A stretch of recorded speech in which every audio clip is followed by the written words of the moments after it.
Hello everybody, I am here. It's just gone 11 and I wanted to come on today and do a live. Not sure how long this is going to take, but I just wanted to talk about a few things about this project Stories of Our Lives that I've got going.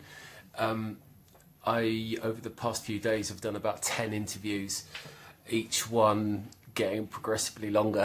They're all up at about an hour now. I can't explain just how much this is, growing and becoming a part of my week. And I just wanted to come on here today to talk about it and just, what I've noticed in the few months that I've been doing it and where I'm looking to take it. So as some of you might know, some of you might not know, 3 or 4 months ago, I got really clear about what I wanted to do, and one of the things I wanted to do was stop being miserable. I've been a bit of a stress head for a long time, and I'd be really up and down. I'm sure if I went and got diagnosed, they'd probably pigeonhole me as bipolar or something like that. I don't know, but I'm not so interested in that. But I've been pretty up and down, and Carol will testify to that. And there was a day in September, and I just thought, I'm done with this. I have to make a conscious choice, to just find some peace and some kind of joyfulness. And it really was that. It really was a kind of decision. I didn't really kind of maybe use the word joyfulness, but at the point it was just like, I can't keep doing this up and down thing and putting so much pressure on myself. And around about that time, I was doing a lot of work on my own stories, and for many, probably years, I would say, my literature classes have been sliding away from pure academic study of books to being very interested in the people who come and the stories they tell about the books. And as they tell those stories about the books, they really are telling their own story, which has been really fascinating to me, and I've got really interested in that. So there was this kind of confluence of different things happening. I've talked about my dad dying and accommodating that in your life. You've got young kids, and your parents are getting older, and you're kind of in the middle going up the chain, So lots of things have come together. In September, just for some unknown reason, it was like an alignment or something, and I just thought, I'm done with this stress head. And I got after, I've always been pretty physical and sporty, and I got after the sports side of it. Well, not sports, but exercise. I needed something really physically challenging and that would, increase. So I did this burpee challenge. Kerry had done it a couple of years ago. Start with 1 burpee on day 1 and go up to day 100, where you're doing, 2 burpees on day 2, that way. And that was a really good way to kind of anchor me to some kind of, physical commitment every day to get up. You've done 15 or you've done 35 one day, you've only got to do one more 36 on the next day. So you can do 35, but all the mind stuff that goes on for the reasons why you can't do 36. So that's been really good, and so much has come out of it. In the process of that, I wanted to talk about stories. I wanted to talk about my love of stories. So the kind of, the formal side of it, the literary stories, studying text, fictional text for most of my adult life. But that being very cerebral and, intellectual and, very academic and quite, to be fair, serious, my actual physical classes, when I used to take them, they had a lot of me in them. Obviously they were my classes, so they were full of humour and anecdotes and lots of digressions, which some people didn't like, but they were me, and the more that became so through the years, the more these classes stopped being kind of academic type literature classes, and they became my type of literature class, which is, a hybrid really of my personality and my academic learning. In September, October, I wanted to talk about stories and, just the work I've done understanding the way we experience the world and the way we understand the world, the way our brains work, and combining that with a kind of formal study of literature, and I've talked about it before, but it's just worth kind of just going through the story a little bit. I did a couple of webinars, and one person turned up one time, and we ended up kind of doing an interview, It didn't become an interview, but it just became the two of us talking and finding out about this person's life. Out of that just became this, I found out, and this is really fascinating, I found out something that I've always been good at but I never valued. I'm a really, really close, attentive and joyful listener to people's stories. I grew up in a pub, surrounded by people who came to our home because we lived there. They came to our home to unwind and relax and have fun. It was very much a family pub, and they would tell stories. People were always telling stories in my early life. That we were, we're a kind of big South London family on my mum's side, constantly telling stories around the kitchen table. That's what we did. I know Kerry's family didn't really do that, but that's what we did. And then we go downstairs in the pub with all these people coming to our house and people telling stories again. Always been fascinated with listening, really genuinely fascinated with where people have come from to get where they are today. This clicked in my head. I did a bit of work for a friend of mine at a coffee shop a few years ago, and I loved that time. Not because I was selling coffee, or I loved the theatrics of making coffee in front of people. That was really cool. But what was really fascinating was that interaction with people and how quickly you could cut beneath some of the bullshit of just like going through the motions of like, oh yes, let's do pounds and here's your coffee, to really connecting with someone just because you make the coffee in a certain way, or you're having a certain interaction with them. And then people fascinatingly will open up to you. They really do. I think we want to talk to each other. I really genuinely believe that, having kind of got to a point in my life and looking back, I do, and I think everybody does. We want to be listened to a certain extent. We have to also be prepared to listen. That's the kind of quid pro quo about it, and that's maybe the tricky bit. But I think we want to tell our stories. You don't have to really do much really in terms of like getting people to trust you to tell the story, not in a disingenuous way, but if you're open-hearted, and I've always been pretty good at that. I'm not trying to politic you. I get in my head sometimes, but I'm just really fascinated with the joy of life and ideas and like things that are interesting about life, So this all comes and clicks to me. It's like, I want to do this. I want to set up an interview. And I picked this lovely woman called Sam Hill. She was right on the top of my list because I knew her and she's really out there. Sam Alexander. I just shared her interview a couple of days ago. She happened to be the first person I talked to, and it was fantastic. It was 45 minutes, and I was pretty nervous about it. I didn't really know what I was doing. I talked far too much, considering it was supposed to be her interview. And for the first 3 or 4, maybe 5 interviews, I talked a lot. I was finding my feet. I wanted to fill space in case anybody felt awkward. Through the process of 3 months of just setting up this conversation, early on people would say, well, what's the remit? And I really didn't know what it was. I didn't know what the remit was, apart from the fact that I'm really, really good at listening. And I can listen to you. I will listen to you tell your story. And not only will I won't passively listen either. I will actively listen to you. I want to know about the details, the bits that you lied into each other or the bits you skip. I'm fascinated by that.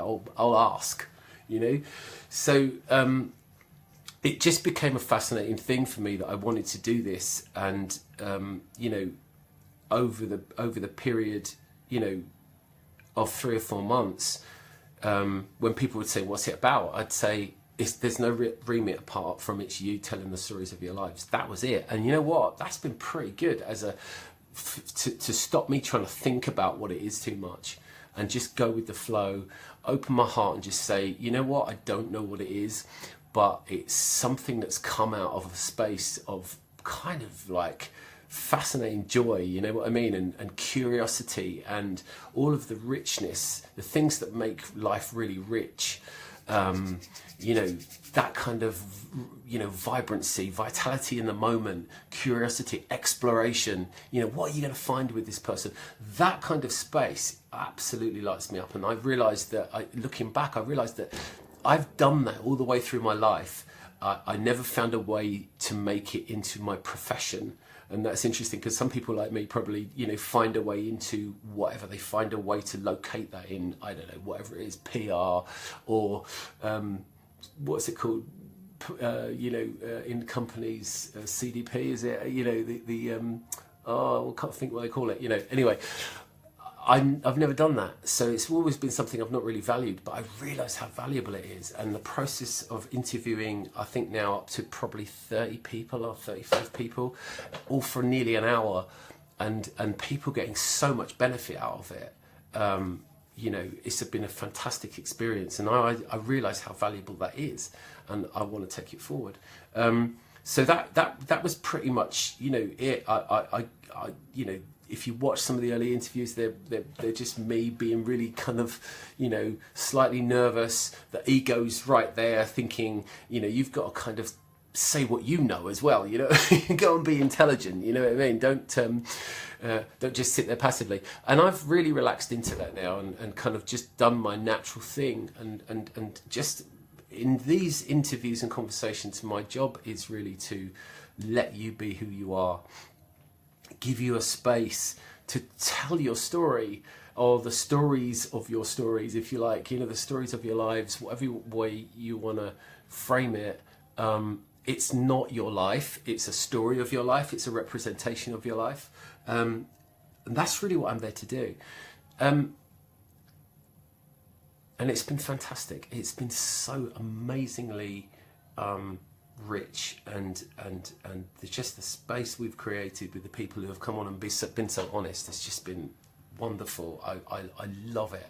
It's, you know, it's all, you know, I know that I'm kind of fluffy. Maybe it's because I just turned 50, I don't know, but it's like magical. It is a magical kind of space. So let's break it down a little bit. Stories, that's the kind of core of this page. That's the core of what I am trying to do. I have known for a long time that through quite a bit of reading of Eastern philosophy, Buddhistic kind of writings, you know, readings of the way the mind works, you know, trying to understand the way we you know, our experience is created for us, doing various different things. We're reading lots of different types of books about that, and it struck me at some point, you know, that a lot of these things use different language to point at the same thing. And in that sweet spot I was talking about, that September time, sort of August, September, somewhere around there, late September, I understood that what I'd always been interested, stories also fitted into that, you know. And where I go with it is what I realised, and what I realised that I've known for a long time, is that our experience is largely, and I'm really with the guy Ben Ockery here, you know, the poet and writer. He says we are homo fabula, we're storytelling creatures. And I totally understand that. I think 90% of what we do, or what we think during a day, you know, not physically walking along, but what we think about is largely made up.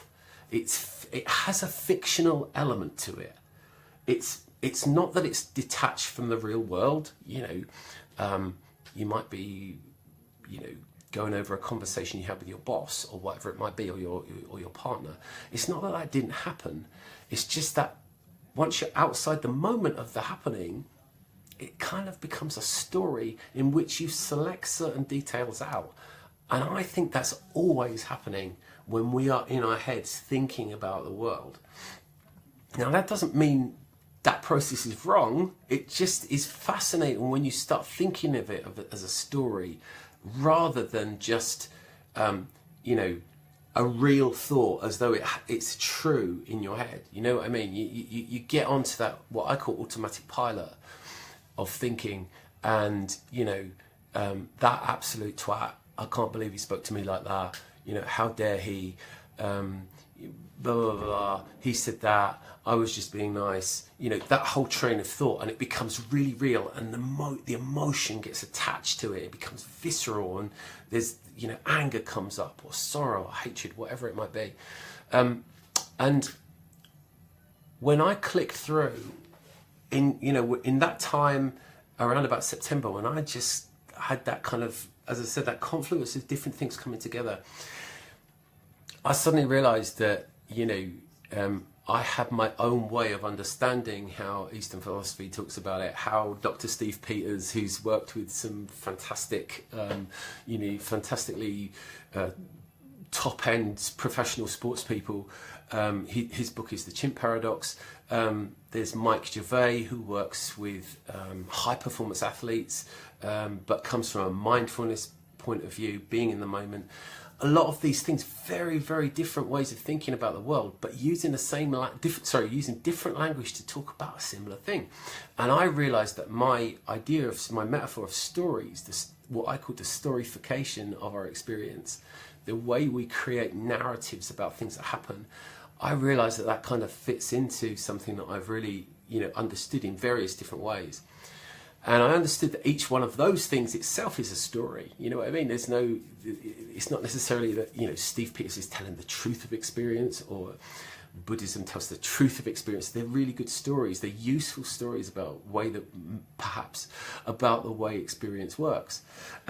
This was like an epiphany that's been a long time coming. It was like, a 20-year adult epiphany that boiled down into kind of 2 or 3 months.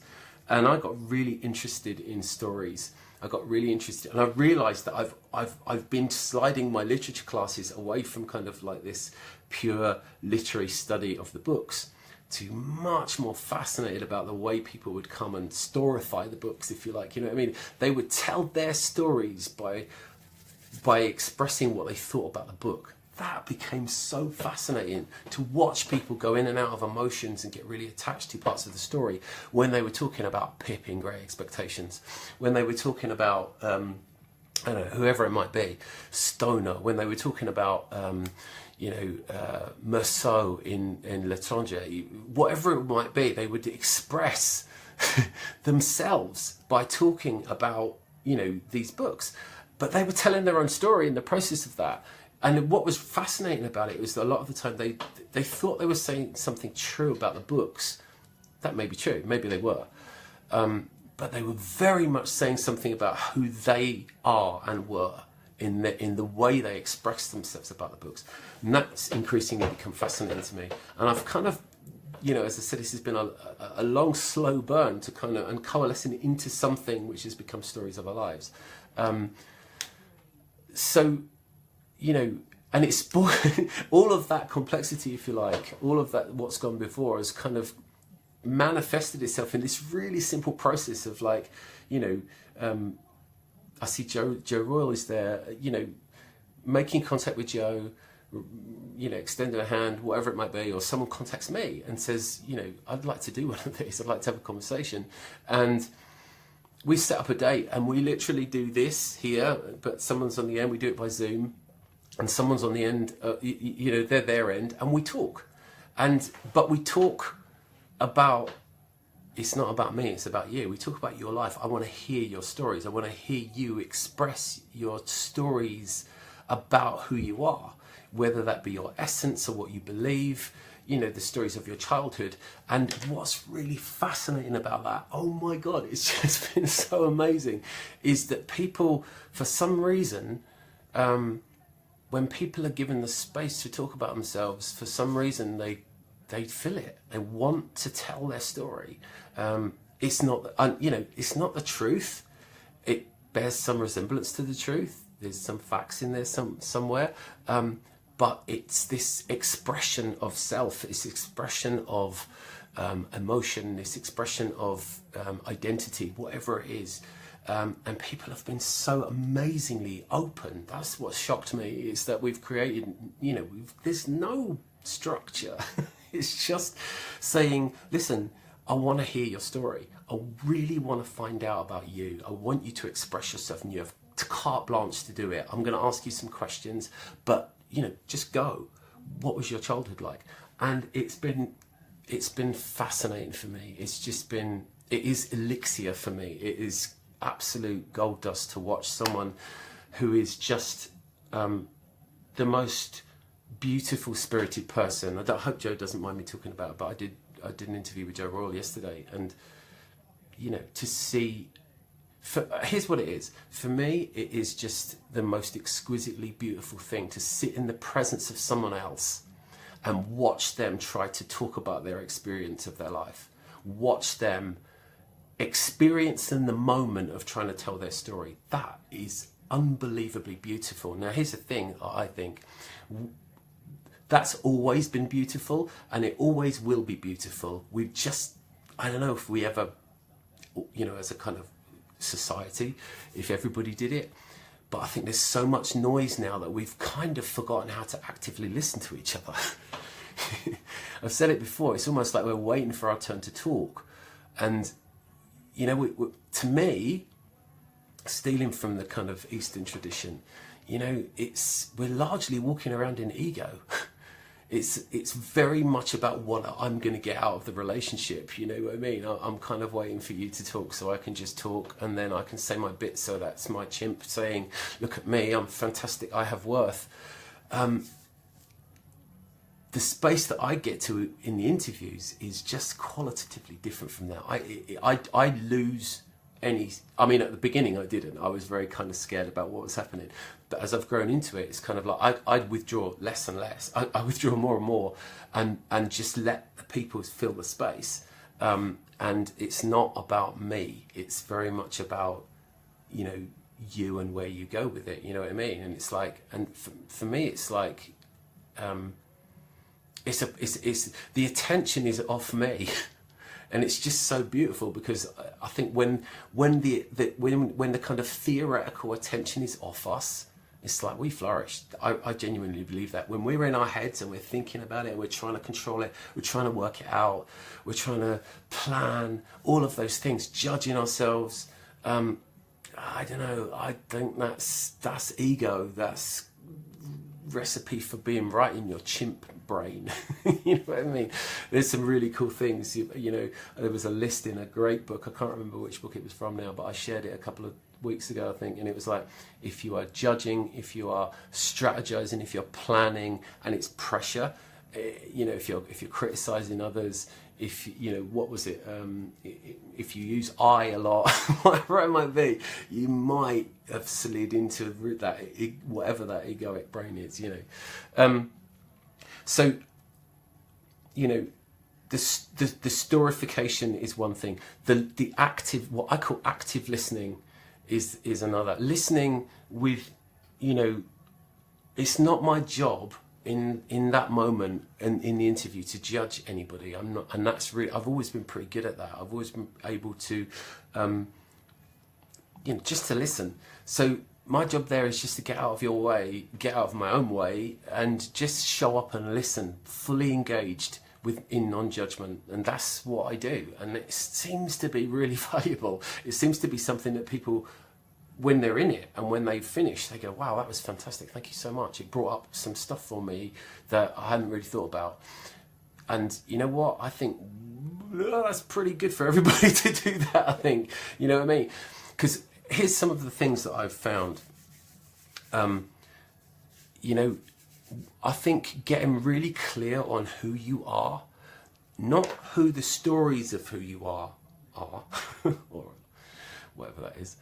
Not the stories, not getting clear on what someone else wants you to be, or the story of what your mum or dad wanted to be.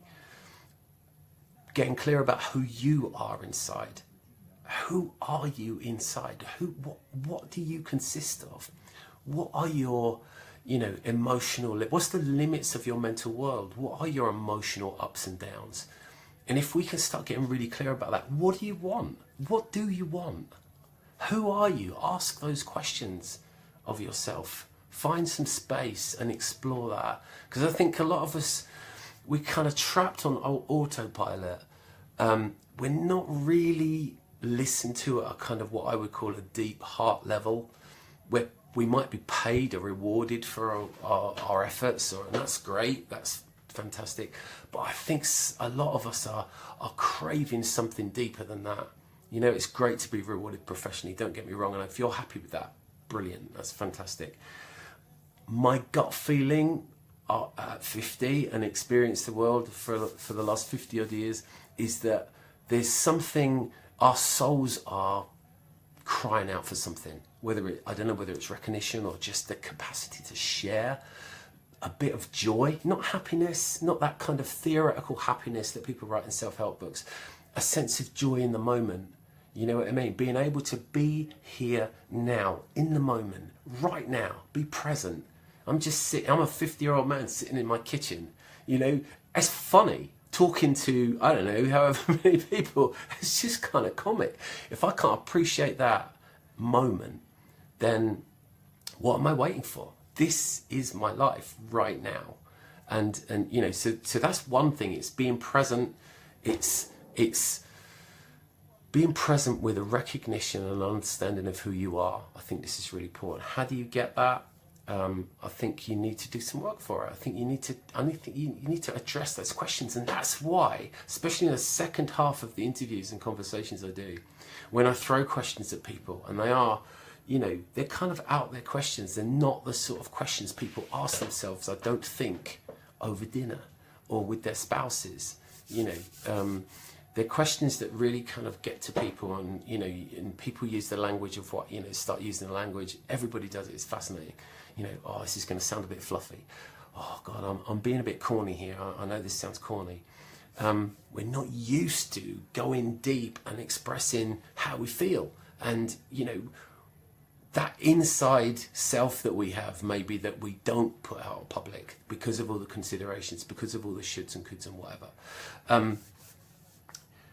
I'm going to share a little story. This is just a little, you know, as an example of storytelling, and how connections happen. You know, I suppose I'm just going to give an example of the kind of thing that we look for. You know, I'm looking for in the interviews, and you know, so I was at a coffee shop a few years ago, and this guy came up, had a book under his arm, and I was reading a book, and he clearly could see it was a Penguin literary classic or whatever it was. I don't know what it was at the time. He came up, ordered his coffee, I made him coffee, and he says, "What are you reading?" I tell him, and he picks this book up, and it's a big thick book like this, and he says, "You should read this." And it's Dostoevsky. I'd read Crime and Punishment at uni. It's the Brothers Karamazov. Never read it. He said, "You need to read this book. It will change the way you see things." And that blew my mind, because you know, I'm you know, I've got a master's degree in literature, so I kind of know where things are. I knew about Brothers Karamazov. I've never read it. But this guy said it with such intensity. This guy Simon, I've lost contact with him, which is really frustrating, and I would love to interview this guy because he's a fascinating person. But he tells me about this book in probably 5 minutes. He gives me, this is an 800-page Dostoevsky book, and he tells me about it in 5 minutes. I go, after that day at the coffee shop, I go and buy the book, and I read that book, and it does actually have a massive effect on the way I see things. It makes me readdress some of my considerations about spirituality.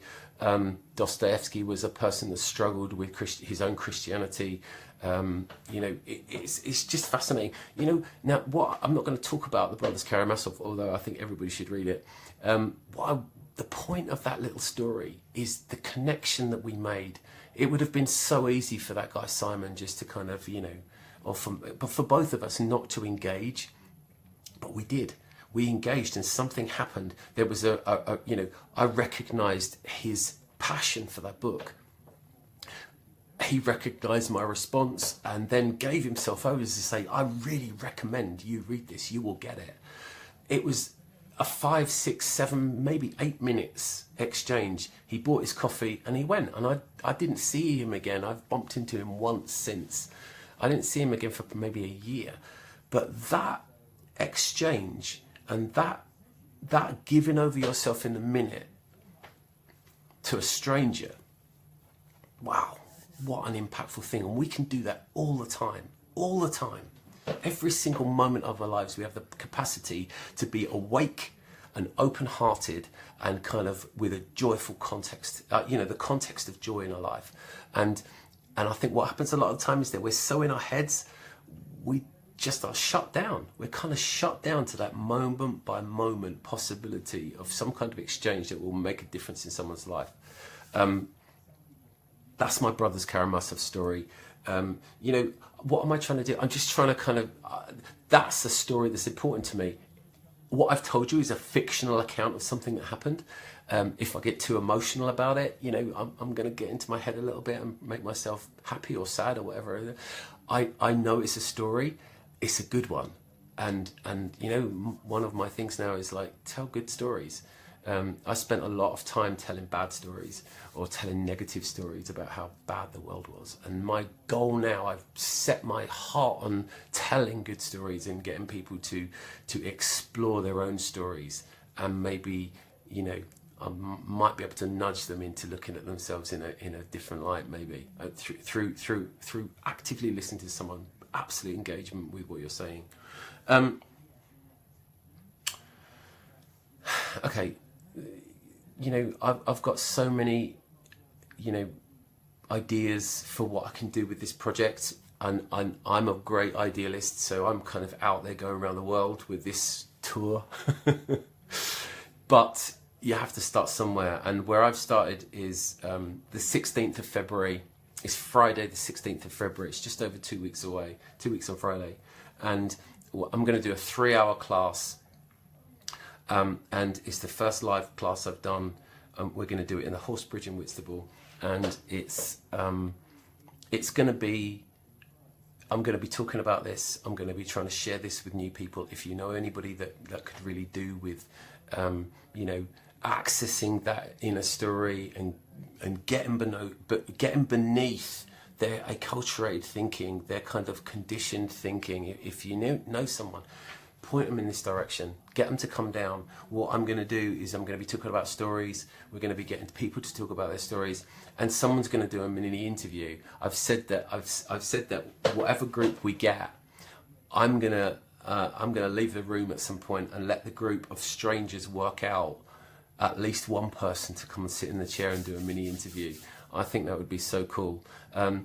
This is the thing, when I say interview, I mean kind of conversation. It's not a trial. It's not questioning you to trick you. I'm just absolutely fascinated in who you are. I'm just interested in you being able to share your story in a completely neutral space, a space of non-judgment and joyfulness at whatever you say. And genuinely, you know, I mean, okay, maybe not if you're a serial killer, but, you know, come down, engage, listen, actively listen to the other people, listen to us, but tell your story. You know, you might not sit in the chair, but we'll be going around the room and we'll be asking you to contribute, asking you to engage, asking you to share yourself. And it's okay to do that. It's okay to go beneath what's right in front of you and all of that noise that's sitting right here about whether you liked this post or you wore this dress or someone you saw in a magazine was fat. Fuck that. Sorry to swear, can't help myself. That's for another time. Come down for 3 hours and just share what's underneath. The course, it's not a course, it's a day. It's a 3-hour class. It's called Someone Else Inside. And I'm talking to you, if you've got a public self that is built of layers of armor and defenses, and you're held pretty tightly, and what you feel inside does not really reflect who you are on the outside, you need to be at that class. You need to come down and open yourself up. And, you know, no one's going to attack you. It's a gentle process. We're not interested in being better than anybody else or humiliating anybody. All we're interested in is letting that person out. Because those walls we build up, you know, they're trying to keep us safe, and they're kind of trying to keep away the pain inside. Whatever that pain happened to you as a child. I talked to a lady yesterday, one of the strongest minded ladies I've ever met. Wow, she had adversity in her life, but she's found a way to be resilient, and she's built an identity around herself, you know, for herself, which is so immensely strong. It's amazing. But that pain, whatever it was, whatever traumatized you, whatever made you feel terrible about yourself, if that's how you feel, it's never going to go away unless you address it, unless you own it. You know, you can't fix it, but you can become aware of it. And once you start becoming aware of it, once you don't try to go into conflict with it, once you stop trying to build a wall around it, to me, that's a way of letting it go. I don't think you can fight these things. You can't make it go away, but you can own up to it. You can own it. You can notice it. You can become aware of it. You can talk about it. You can express it. And I think what happens, I think you shrink it. You diminish it. You know, if you're in the area, it's Whitstable. It's in Kent. If you're in the area, come down. It's 10 until 1 on Friday morning on the 16th of February. I want you to come down. I think if you're watching this and you've watched it for any length of time, and you know, for people that are not watching live, if you watch this video and you feel that, and you're still watching, you need to be at that day. You need to be at that day, and you need to come and speak your truth. Because if you don't, it's going to freaking eat you inside until you die. And I absolutely know that, because that was what was happening to me. I had so much bottled up behind layers of thinking of how I should have been better than I was, or better than I am. And that I was going to take that to the grave. I was going to be the most intelligent dead man that never did anything. You know, wrapped in levels of academia and, you know, needing to be superior. And thank whatever is all around us that I managed to find a way through that, and just to be vulnerable and be out there, and just to say, you know what, my skill is listening, and actually through that you can express yourself, and that's going to release a lot for you. I really just genuinely believe that. So where are we? 37 minutes. That's pretty good. I'm hot. I've got a jumper on in my house.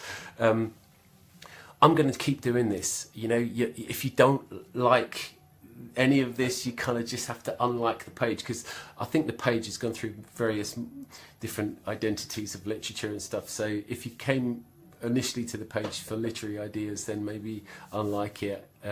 If you like this, like the hell out of it, and then share it, because I want to contact as many people as possible. I want to interview people. I'm going to be doing lives and classes talking about this thing all the time. You might get sick of me, but you can always turn it off. If you're still watching, thank you so much. I can't believe you're still here. I really appreciate it. If you're watching and I haven't interviewed you, direct message me and we'll set one up. If you know someone that needs to be interviewed, put them in contact with me. That's it. I'm done. Thank you so much for watching, everybody. Take it easy.